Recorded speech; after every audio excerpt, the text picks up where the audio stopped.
really quickly, I want to give my thoughts on Shannon Sharpe and what he said on today in, light of Deion Sanders leaving and going to Colorado from Jackson State. Of course, Deion Sanders, of course, he went to Florida State and he had a very storied career and he did a lot of great things for HBCUs. But how a lot of HBCU alumni feel is, we feel bamboozled. We feel as if he made so many promises for HBCUs and he didn't have the time to fully live up to it. And he sort of left us high and dry. The news came out and it blindsided us. And it just seems as if he made the move to the chagrin of his family, to the chagrin of a Jackson State fan base and a community that really needed someone like Deion Sanders there. And that's what we're more upset at. I mean, we're not necessarily upset at the acceptance of the position itself. We're just shocked and hurt at someone that purported to be for us that left. But we have someone that's for us in Shannon Sharpe that essentially said, listen, for me, I went to an HBCU because my grades were bad. I didn't go because I necessarily wanted to go. I could have gone to non-HBCUs. I was going to NFL anyway, but my grades were bad, so I went to an HBCU. And for someone that we herald as a hero in HBCU football, for someone that we all look at in HBCU football as one of our success stories and what we tell students and what we tell our athletes, you can be like Shannon Sharpe coming from Savannah State or Fort Valley or Tuskegee or a D1 institution. To have that along with Deion Sanders leaving and how we perceived that we were bamboozled, it didn't feel good. And I'm recording this on a Sunday, and I think that the comments you're going to see from Shannon Sharpe on Undisputed are going to be within the vein of basically saying that we're all crazy for being mad at him leaving, when you have this notion that you only went to an HBCU because you didn't have an opportunity at a white school. When Morehouse has high admission standards, Tuskegee has high admission standards, there are schools in our conference that have high admission standards and that are standard for academic excellence at HBCUs. It irks me because I feel as if we don't do enough to support the image of our HBCUs. And as we become alumni, I believe that we don't speak highly enough about our HBCUs and why they matter. And not only in the sense of, we're succeeding without resources, we're succeeding in general. And that's the part that irks me. I see from a lot of these media folks that went to HBCUs that have made it to the highest levels. They got the adulation, they got the money, they got the success, they have the celebrity. They are disconnected from the HBCU community as a whole. And Shannon Sharpe is a perfect example. He had a situation where he was talking about how bad the facilities were at these HBCUs, and you had head coach Willie Simmons. This was back 2021. I think when around the time it was conversation about Deion Sanders and some other things going on, and him and Coach Simmons had a little bit of a Twitter back and forth. It wasn't too contentious, but you're talking to someone that played in a Power 5 conference that's seen both sides of the coin, from a Power 5 conference to coaching at FAMU and other institutions. And you're saying that, hey, well, these facilities are bad. Why are we so quick to rush to say HBCUs have bad facilities? This is the reason why folks don't go. I think that the reason why we're not getting these students is because they feel as if, these student athletes feel as if they have a better chance of making it to the league by going to a PWI. And now we can't even say Shannon Sharpe is our guy because he said he would have went to a non-HBCU if his grades were better.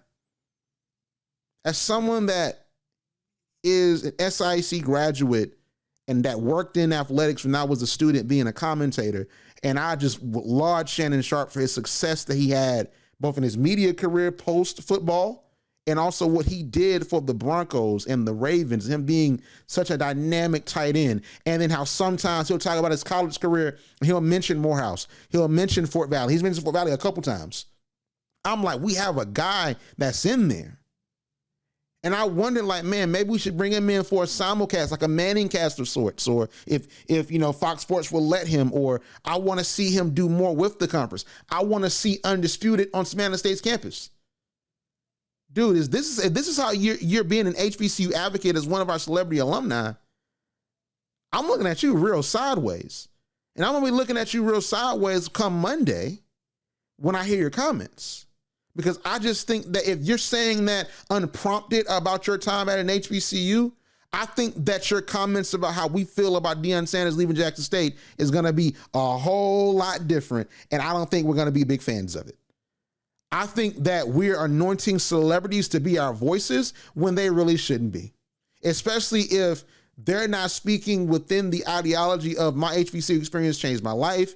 I'm glad I went to my HBCU. Like, you can make it from an HBCU. I'm not saying you have to parrot our talking points, but man, can we speak some truth to power and not act like our institutions are less than?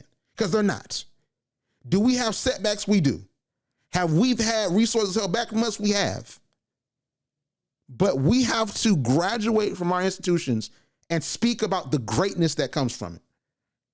And the products of our institutions that are great within themselves, that achieve success at the highest heights. Y'all can't work against us. And what HBCU stakeholders are saying ain't always wrong. We're not wrong about Deion Sanders. There's different viewpoints, and we accept those viewpoints, but we ain't always wrong. And y'all not going to gaslight us to make it seem like we are. Because all we want is to see our conferences succeed. And what we're seeing is a huge flight of folks that are leaving our conferences and that are seeing our conferences as stepping stones, both players and coaches. It's time for a narrative shift, guys. And how I look at it, HBCUs are not going to get to the point where we all want them to be if we don't support our HBCUs and not look at them as the slums or the ghetto or a charity, and more as institutions that can be competitive, that have been held off of resources. We're owed millions and billions of dollars, a lot of our institutions, and we have a lot of things against us, but we have an amazing culture that accepts our people, that graduates our people, that makes an educated populace, and that puts folks in the NFL like Shannon Sharpe. You can say you would have made it to the NFL either way, and you probably would have, but you made it from Savannah State, and you went from Savannah State to the NFL, to the Hall of Fame, to Undisputed. So I expect a little bit more from Shannon Sharpe, and it hurt me. As an HBCU alum and someone that's an HBCU lifer that does this, man, it hurt me.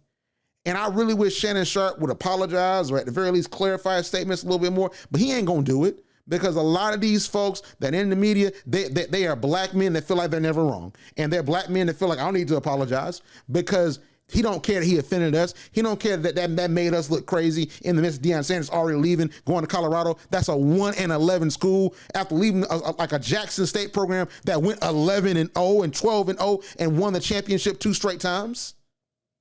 They don't care about that. All they care about is their next paycheck and what life is for them.